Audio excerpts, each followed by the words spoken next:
आज 79वां स्वतंत्रता दिवस समारोह है। आज़ादी के 78 वर्ष हो गए हैं। 78 वर्षों से हम देशवासी स्वतंत्रता दिवस समारोह बहुत ही धूमधाम से मना रहे हैं। सत्यम शिवम सुंदरम संस्थान में शिवम कॉन्वेंट के अंतर्गत यह जो समारोह है यह हर्षोल्लास के साथ मनाया जाता है। हर वर्ष की बातें इस वर्ष भी हम स्वतंत्रता दिवस मना रहे हैं। हम इस दिन अपने बच्चों को, पेरेंट्स को, शिक्षकों को हार्दिक शुभकामनाएं देना चाहते हैं। दिल से उन्हें आशीर्वाद और शुभकामनाएं देना चाहते हैं। जिन्होंने स्वतंत्रता दिवस समारोह में सांस्कृतिक कार्यक्रम का आयोजन किया, उन शिक्षकों को भी मैं साधुवाद देना चाहूँगा। हमारे आज के कार्यक्रम का जो मुख्य आकर्षण है वह रोशन हिंदुस्तानी जी आए हैं। उन्होंने संस्थान के डायरेक्टर श्री ओम नारायण सर को सम्मानित किया है। रक्षा पर्व में जो बच्चे सम्मिलित हुए हैं वह आर्मी हेडक्वार्टर दानापुर में, उन बच्चों को भी इनके द्वारा सम्मानित किया जाएगा। कुछ हमारे शिक्षक बंधु भी वहां पर गए थे, उन शिक्षकों को भी आप सम्मानित किया जाएगा। आज हमारे लिए विशेष पर्व है। यह वीरता, शौर्य और देशभक्ति का प्रतीक है। आज हम उन वीर सपूतों को याद करते हैं जिन्होंने हमारे देश के लिए कुर्बानी दी। हम उनके आदर्शों पर चलें, उनके बताए हुए रास्ते पर चलें तो निश्चित रूप से हमारा जन कल्याण होगा, हमारे बच्चों का विकास होगा।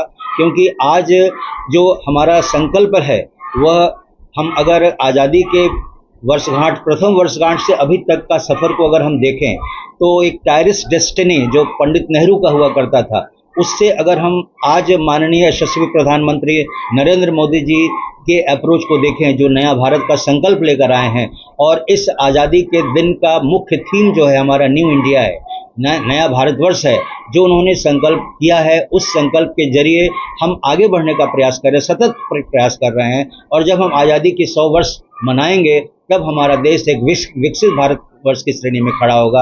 और वह दिन दूर नहीं जब भारत तेजी से, बुलंदियों से आगे बढ़ता जाएगा और अपने विकास के पथ पर चढ़ेगा। और हम तेजी से विकसित देशों को भी पछाड़ते हुए आगे बढ़ रहे हैं। और आज अगर हम विश्व अर्थव्यवस्था में देखें तो हम आज दुनिया की तीसरी अर्थव्यवस्था में तब्दील हो चुके हैं। और आने वाले वर्षों में हमें चीन और अमेरिका को ही परास्त करना है, तो वह दिन दूर नहीं। मैं आपको इंश्योर करता हूँ कि भारत तेजी से आगे बढ़ रहा है। हर चुनौतियों का सामना करते हुए बुलंदियों पर पहुंचने का यह दृढ़ संकल्प है। दिन 6 अगस्त को हम लोगों ने आर्मी हेडक्वार्टर जो दानापुर में है उसमें हमारे स्कूल को एंट्री दी गई थी। ये हमारे लिए गौरव की बात है। हमारे कुछ बच्चे और कुछ टीचर्स यहाँ से वहाँ गए थे, जिन्होंने ब्रिगेडियर को, कर्नल को और वहाँ के वीर जवानों को हाथों में कलाइयों पर राखी को बांधा था। और रक्षा पर्व में सांस्कृतिक कार्यक्रम में भी हमारा विद्यालय शरीक हुआ था। इसी के उपलक्ष्य में हमारे कुछ बच्चे और टीचर को आज सम्मानित किया जा रहा है और ये विशेष गौरव की बात है। और जो हर घर तिरंगा के जो संयोजक हैं वो हमारे बीच हैं, हिंदुस्तानी जी। उन्होंने बच्चों को हर घर तिरंगा के अंतर्गत बच्चों को तिरंगा उपलब्ध कराया है।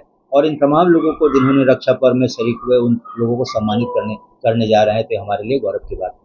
हर दिन हर वक्त देशभक्ति के लिए होता है। आज के दिन उमंग थोड़ा ज्यादा होता है, बच्चों तरह किरदार निभाते हैं और उस किरदार में ढल भी जाते हैं। तो क्या क्या कार्यक्रम हुआ है? ये हमारे यहाँ जो कार्यक्रम है वो सांस्कृतिक कार्यक्रम है।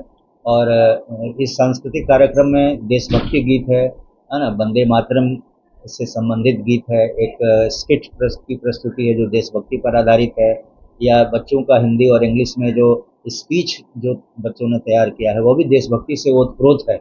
और हमारे सारे कार्यक्रम जो हम देशभक्ति से ओतप्रोत है। यही नहीं बल्कि हम लोगों ने 1 से 15 अगस्त के बीच हर घर तिरंगा के अंतर्गत इंटर हाउस डिबेट कंपटीशन कराया, इंटर हाउस हम लोगों ने क्विज कंपटीशन कराया, इंटर हाउस हमने ड्राइंग एंड पेंटिंग कंपटीशन कराया। और हम तमाम उन बच्चों को सम्मानित करते रहे हैं और आज भी हम उन बच्चों को सम्मानित कर रहे हैं और उनका हौसला को अफजाई कर रहे हैं। धन्यवाद।